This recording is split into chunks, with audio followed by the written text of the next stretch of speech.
Broadway, Broadway Beat, Broadway, Broadway Beat, Broadway Beat, Broadway Beat, Broadway, listen to the Broadway Beat, Broadway makes you wanna move your feet. Everybody's tapping into everything that's happening on Broadway Beat, Broadway Beat, Broadway Beat, Broadway Beat. Hello, I'm Richard Ridge, and welcome to Broadway Beat, where we bring you the very best of what the New York theater scene has to offer. This week we look at a new musical and two new plays. We'll drop by a rehearsal for the new off-Broadway musical Rooms, a Rock Romance at New World Stages.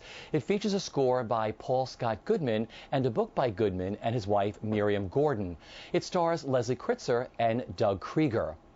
We'll also chat with Tony Award winner Cynthia Nixon and the company of Roundabout Theater Company's new production of Lisa Loomer's play Distracted at the Laura Pels Theater under the direction of Mark Brokaw.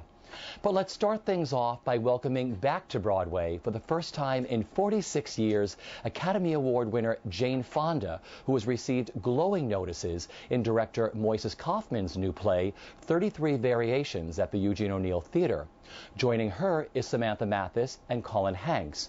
We had the opportunity of visiting with Miss Fonda and Mr. Kaufman during a break in rehearsal and with the company on their opening night.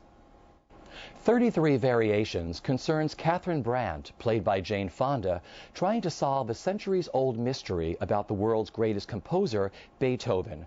Her obsession takes her from present-day New York to 19th century Austria. As the music that consumes Catherine comes to life on stage, she races against time to find common ground with her daughter, played by Samantha Mathis, and to embrace the legacy of her own life. I want to know how long she has. That's hard to tell. When she was a child, she asked me one day, "Mom, does God sing songs?" "Why do you ask?" "Because," she replied, "when you listen to music, Mom, you look like you're talking with God." I play a contemporary musicologist, a very well-respected, well-known musicologist, who is facing some physical challenges, and I have a conference coming up in 9 months when I have to present a paper.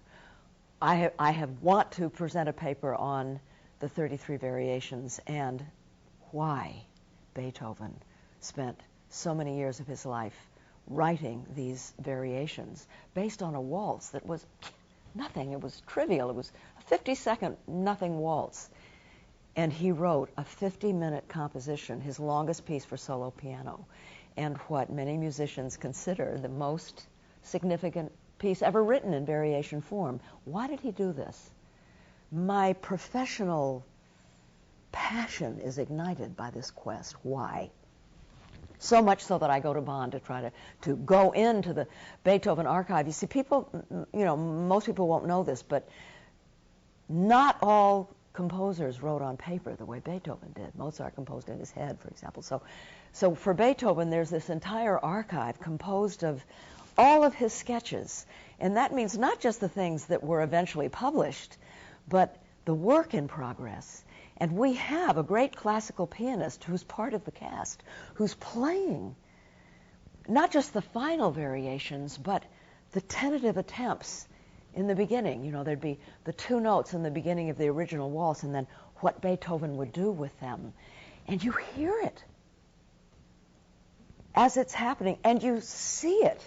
It's actually part of he would write in pencil, and then when he was more sure, he would press harder with his pencil, and then he would write in ink, and that's all projected up there. The audience actually sees this as they're hearing it, and there's a passion that builds in me and I think in the audience for this and for Beethoven as a character. See, that's one of the things that's so unusual. He and his secretary and the woman and the man who wrote the original waltz are all characters that interact with us on stage, and these like a dance in and out. It's very unusual. It's you know, with a play like this, I don't know that I could have done it any other ways, or that I could have given it to another director to direct. It's my most personal play. And it is that because it deals, as Jane was saying, with a character that is so obsessed with finding an answer. And what happens to us when we really delve into our passions and into our obsessions? And what happens when we become so obsessed with, so I was saying before, obsession has gotten such a bad rap these days. You know, obsessive compulsive disorder, you know, OCD, all of these things. Obsessions are something that we need to medicalize and we need to treat. But I think that the right obsession can be the kind of most purifying enterprise that one can take. And I think that for the character of Catherine, going to Bonn to look at these sketches, at these pieces of paper that are 200 years old, the way that those papers speak to her, what she's able to figure out through that, it's almost like a detective going through this historical maze of music to figure out this one question that she has. And I think that there's something profoundly human about that. We can all relate to those things. I just thought of a new way to play that moment. Thank you. Don't you like your daughter? What are you talking about? Well, I mean, you love her, of course. But you don't like her, do you? No. How can I explain Clara to you? She's like her father.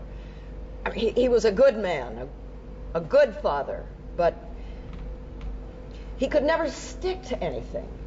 He became mired in mediocrity.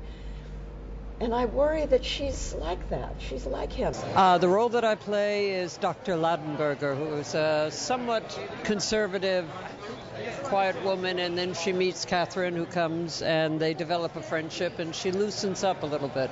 My character does. And working with Moises Kaufman. Oh, that's been great. He's got a brilliant concept and a vision that is amazing, and it was a collective work that he let us all contribute to. It was wonderful. Well, I think that the music is woven into the text so beautifully that even people who don't know the music get drawn in by the plot and the text and the characterizations and everything. And people just, there's lightness in the heaviness, and there's heaviness in the lightness, and so the people are laughing and crying, and it's just, it has everything, I think. And the music kind of reflects that and enhances it in the way it's used. Fortissimo! Now for the ending. The world is collapsing, refining itself in a C-flat diminished chord. So imaginative. I mean, brilliant creation. The juxtaposition between a woman dying of ALS and a composer in another century dying of his maladies and going deaf. And to have them waltz around together and finally meet in limbo, it's a really inspiring, incredible event for the actors, but for the audience, I imagine it must be incredible because of just the technical and the music of Diane Walsh, who incredible pianist who it took 30 years for her to learn the 33 Diabelli variations. Okay, what am I doing with my hands? Oh, she smells good. Okay, now hold her hand.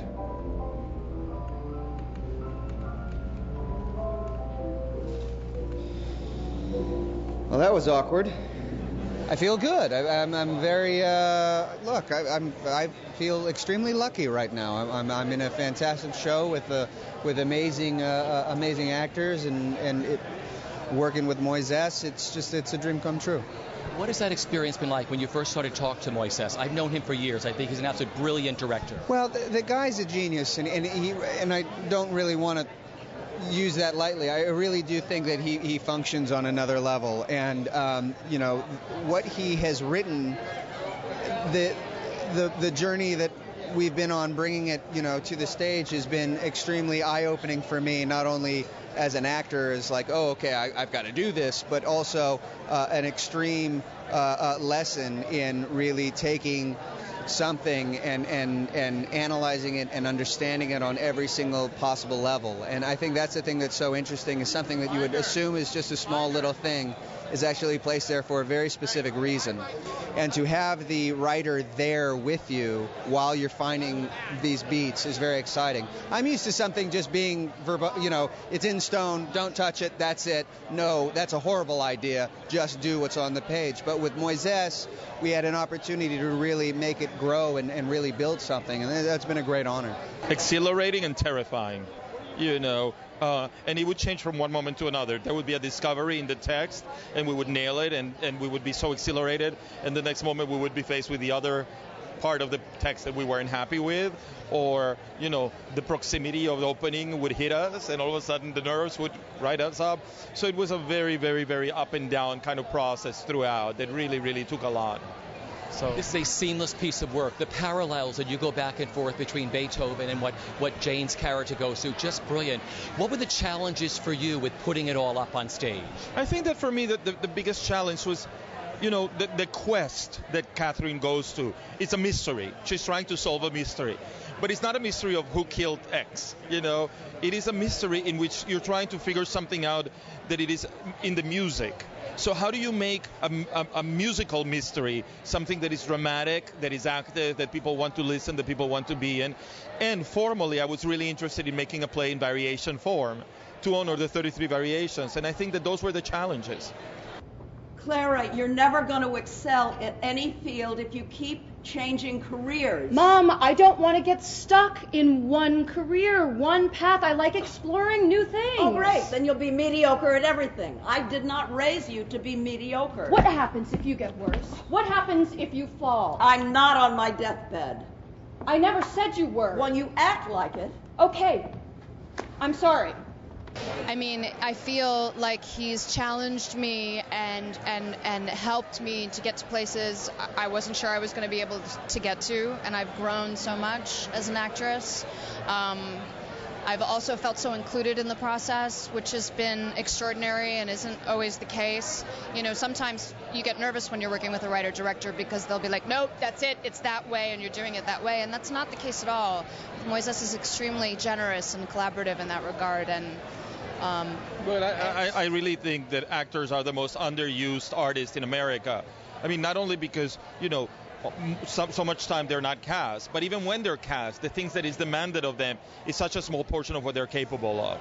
And I think that in this process, one of the things that we did over and over and over was look at the text and tear it apart and improvise and do things like that. And, when an actor has been playing a role for 4 weeks, they know the character better than you do. And at some moment, you have to stop and listen. And that has been an incredible gift. That takes an incredible amount of generosity and humility and graciousness. It does. It takes knowing that you have really gifted actors. Wow. One of the things that I'm so happy about with the play is that it is an ensemble. It doesn't rest on any of our shoulders individually. We're all together, we interact together, but it's not just the actors, it's also the sets, the lighting, the special effects. All kind of carry us along. But, Samantha, I love her being my daughter. It's very wonderful to play with her, looking into her face and playing with Colin. And yeah, well, you can't not love him. He's just so lovable. Audiences love him. Beethoven chooses to end his set of variations with a minuet, a graceful dance. And I find such beautiful symmetry in his design. We begin with a beer hall waltz, and we end with a delicate spiritual dance. Variations on a dance should end with a dance. What an elegant idea, and so elegantly articulated by the master. This from a man who could not dance. Tony Award winner Cynthia Nixon has returned to the boards in Roundabout Theater Company's new production of Lisa Loomer's play Distracted at the Laura Pels Theater. Joining her is Josh Stamberg and Peter Benson under the direction of Mark Brokaw. Distracted is a fast-paced and disarmingly funny look at parenting in the age of the internet and Ritalin. Cynthia Nixon plays a contemporary American mom who reaches out to teachers, psychotherapists, and neighbors to figure out if attention deficit disorder, ADD, is the root of her son's problems. Symptoms of ADD: short attention span, distractibility, impulsivity, lying, blaming others for your mistakes. Other symptoms include poor judgment, trouble learning from experience, risk-taking, and conflict-seeking. Okay, fine. Bush has ADD. Well, I play Dad. It's a play about a family in a bit of a crisis seeking diagnosis for their son's a disorder of some kind. And really, I play somebody trying to hold a family together along with a mother who's seeking every possible solution and as much help as she can find. And so it's really about, for me, sort of trying to remain a pillar and being as supportive of her as I can be and as true to my own instincts about fathering and really allowing my child to be a kid and have a good time. I play Daniel Broder, Dr. Daniel Broder, who's a homeopath. I play Dr. David Jinks, and I play Dr. Carnes, who's a bit of a nutcase. And I also play another part, but I shouldn't give away too much about that. So I play these different characters in the play, but it's not a sort of this was something that Mark and I were on the same page about. We never wanted to seem like a trick, like a sort of hat and glasses. Now I'm a different guy. Oh, now I have an accent. Now I'm this kind of guy. It's the character shifts. You only want to shift character enough to tell the story in the most effective way possible. And the minute you're calling attention to the fact that you're being versatile as an actor or something like that, then we're out of the story. And I think that's really the sort of mode that the whole play exists in. We're all coming on at 60 miles an hour to move the story forward, and then we're taking off our story with us and leaving Cynthia there. And that's really the trick of the play. You come on, you make your points, you leave, and then she has to deal with the information that you've left her with. Why is there so much more ADD nowadays? Jesus, where to begin? Do you have a garden? Of course. Use any pesticides? If we want stuff like flowers and grass. Well, did you know that monkeys develop ADD-like symptoms when they're around pesticides? Rats become aggressive, impulsive. I'm curious, how do they measure impulsiveness in rats? They bite more. And how do you know that's impulsive and not thought out? Maybe they're pissed off about being tested all the time and treated like rats. Honey, go on, Daniel. I had no idea. DDT and dioxin also cause hyperactivity in mice. But aren't all mice hyper? Isn't that sort of their thing? They scurry. I mean, if a mouse were laid back, wouldn't that be considered a problem? Right on. Yeah, I mean, I think it's about a potentially very serious problem. And there's some people who would even argue, is it a problem at all? And that's part of the argument in the play. Or is it a made-up problem? But I think that even though it's a serious problem, what Lisa Loomer really explores is that there are so many, here we are dealing with children, usually, who suffer from this, and yet you go to a bookstore and you look at the bookshelf that covers this information or this particular topic, and there are thousands of books up there, and there you have book A that says this is the answer, and right next to it is a book that says Z is the answer, and it's black and white. And I think that that's really what she explores, is that there's so many contradictory opinions out there, and after a while, when this family is journeying through the halls of medicine trying to find a solution to their son's problem or potential problem, after a while, it's the absurdity of how dizzying that journey is, what a roller coaster ride it is to try and sort out what is true for your situation and what is right for your child. And I think a lot of the humor comes from, it's like when we were designing the play and thinking about the play, we said, it's almost like we're inside mom's head, and it's like we're all a pinball bouncing around from bumper to bumper inside her head, and it's that kind of an absurd random journey that you're bounced from opinion to opinion, from doctor to doctor, from potential solution to potential solution, and you go all the way from homeopathy to Ritalin to diet to all these things that individually all make sense, but when you look at them all together in the course of one journey, there is an absurdity to how disparate all the solutions are. And I think that's where the humor comes from. I was reading a great deal about ADD in the news, and I was reading about the medication of children, the increasing medication of children in the news, and I am also the mother of a young child, so I was seeing a lot of kids around me being diagnosed with this thing, ADD, and I really started, as I often do, with a question: what is it? And what is ADD in an ADD world? And I wanted to explore it from as many points of view as I was encountering. And I was encountering so many points of view that I thought were so valid that that's when I feel something is a good subject for drama, when there is a lot of controversy and I can really understand a lot of different points of view. I thought it was extremely funny, but I also thought it was extremely probing. I think whether or not you're actually dealing with these issues as a parent, these are always issues. You know, does my child have a problem? You know, should I be doing more for him? Should I be going this route or that route? Should I be going the Western route or the Eastern route? Should I be consulting experts, or should I be relying on the voice inside myself, listening to me as the child's parent, knowing what's best for him or her? You know, it's such an interesting play because it's about a serious subject matter, yet it's really funny. Yeah. Talk about what you love about Lisa's words and as a playwright. It's just, one of the things that astonishes me is how much ground she covers, you know, how many different kinds of issues she deals with in children and in teenagers, and how many different approaches there are in terms of treatment. But you never really realize you're being taught about it because you're so busy laughing. I also have a little problem with the idea of somebody giving my son drugs to keep him nice and quiet. Maybe I don't think nice and quiet is such a good thing. I understand. But just like you, I'm trying to keep an open mind. So, what are you thinking? I'm thinking he has another 10 years of school, some school.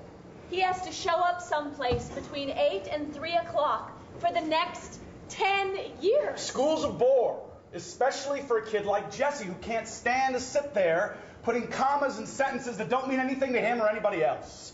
Who was the 26th president if he was an asshole? Will Jesse even be allowed to say so in class? Attention deficit. Teach them something worth paying attention to. I agree. But even if we can afford private school, the private schools don't want him. I mean, they say they want diversity, but that just means they want different colored kids who know how to sit still and be quiet. They don't want different kinds of minds. Well, too bad. They got them. The new off-Broadway musical, Rooms, A Rock Romance, features a score by Paul Scott Goodman and a book by Goodman and his wife, Miriam Gordon. It stars Leslie Kritzer and Doug Krieger. We caught up with all of them recently at New World Stages. Under the direction of Scott Schwartz, Rooms begins in 1970s Glasgow, where Monica, an ambitious singer-songwriter, meets Ian, a reclusive rocker. A five-piece rock band accompanies these two characters as they search for the balance between ambition and happiness. Let's get out this room, out into the dawn. New York City, back where we belong.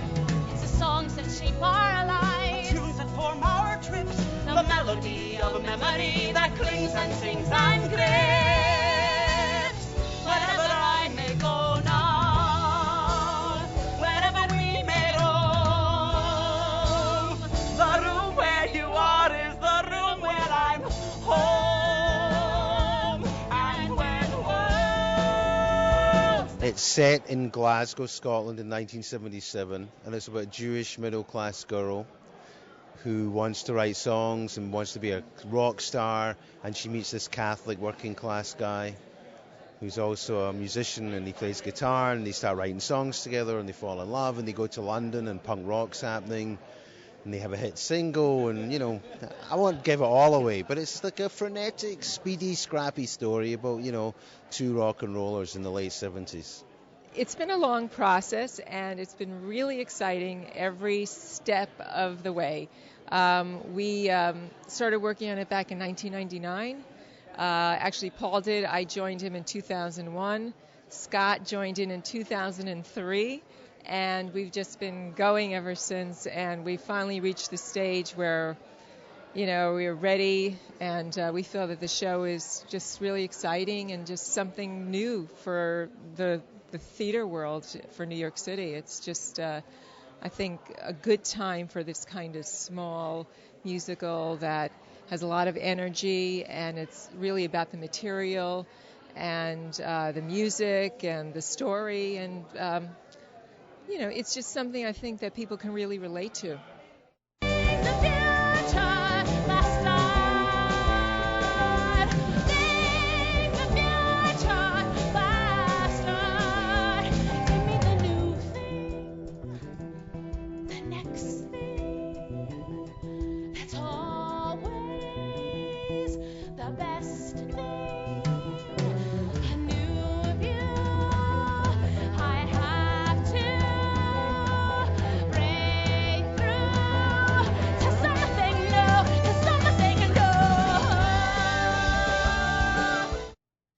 We meet in the late 70s in Scotland, and we become writing partners, and our relationship evolves from there, and we travel to different cities together, and certain things happen. We get into the rock scene, and you'll see what happens after that. But yeah, it's just us. So there's very minimal sets.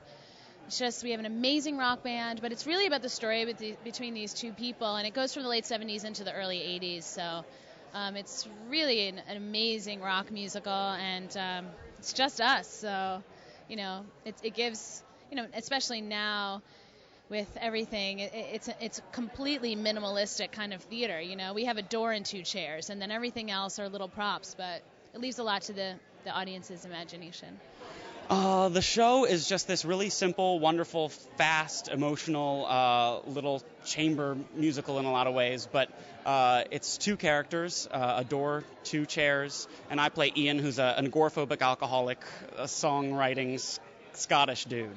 And so basically I spend most of my time just sitting in a room drinking whiskey and writing music. And then Monica, this sort of ambitious lyricist, wannabe superstar, comes into my life, and we sort of both affect each other in ways that we never expected to and never wanted to in the beginning when we first meet, which is really exciting. And when